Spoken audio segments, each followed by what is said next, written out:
Hello everyone and welcome to your daily sports update. I'm Dylan Hibbard. First to the diamond as UCO baseball officially cracked the top 25 for national rankings, landing at number 22.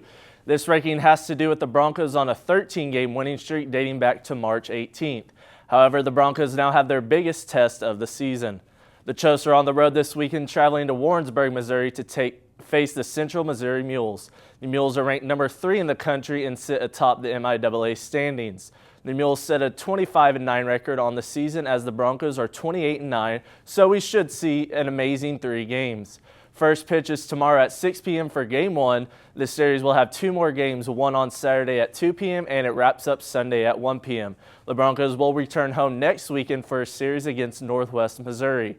Now to the other diamond, as the 5th-ranked UCO softball has a busy weekend at home as they will play 4 games in 2 games, all at Jerry Pinkston Stadium. It starts tomorrow as the Nebraska Kearney Lopers come to Edmond and try to slow down the Broncos. The doubleheader will begin at 2 p.m. and Game 2 will follow at 4 p.m.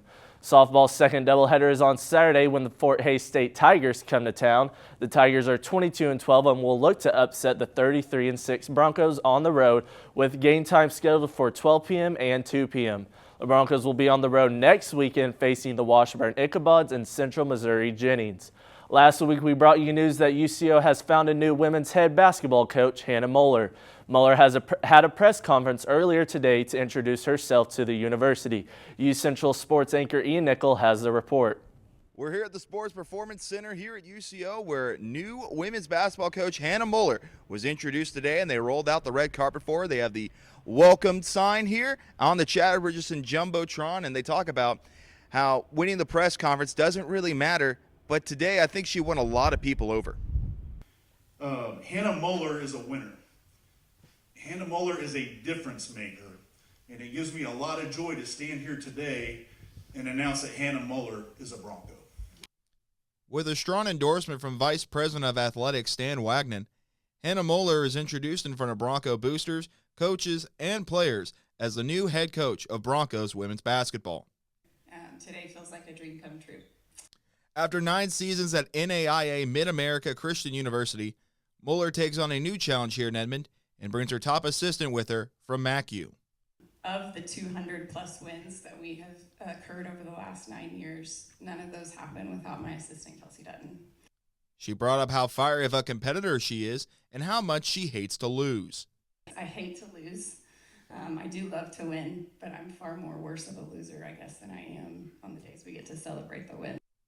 Moeller then gave us insight on what areas she wants to work at to help UCO succeed. The best defensive rebounding team, A, that we can be, and B, in the MIAA. And that may happen in year 1 and it may happen in year 2, but we will find a way to get there. We're going to make you shoot really tough shots. While we're still a ways away from the women's college basketball season beginning, Moeller plans to hit the recruiting trail and the transfer portal to get some players on the roster that she thinks can take her to Kansas City for an appearance in the MIAA tournament. For UCentral Sports, I'm Ian Nickel. Thank you, Ian, and good luck to Coach Moeller on her future at Central Oklahoma. Now to the court as the Oklahoma City Thunder were in the second night of a back-to-back, this time in Phoenix, taking on the Suns. On a night that saw Shai Gilgeous-Alexander and Isaiah Hartenstein sitting, the Thunder were looking for someone to run that offense, and that they did. Jalen J-Dub Williams and Chet Holmgren took over the offense as J-Dub dropped 33 points, 7 rebounds, and 5 assists. Holmgren also had 22 points, 10 rebounds, and 4 assists. The Thunder would win this game 125-112. With this win, the Thunder officially eliminated the Suns from the play-in and now turn their attention to tomorrow night as they will face the Utah Jazz. Expect to see many Thunder starters to rest in this game as well. Jeremy, Abby, back to you guys at the desk. Thank you.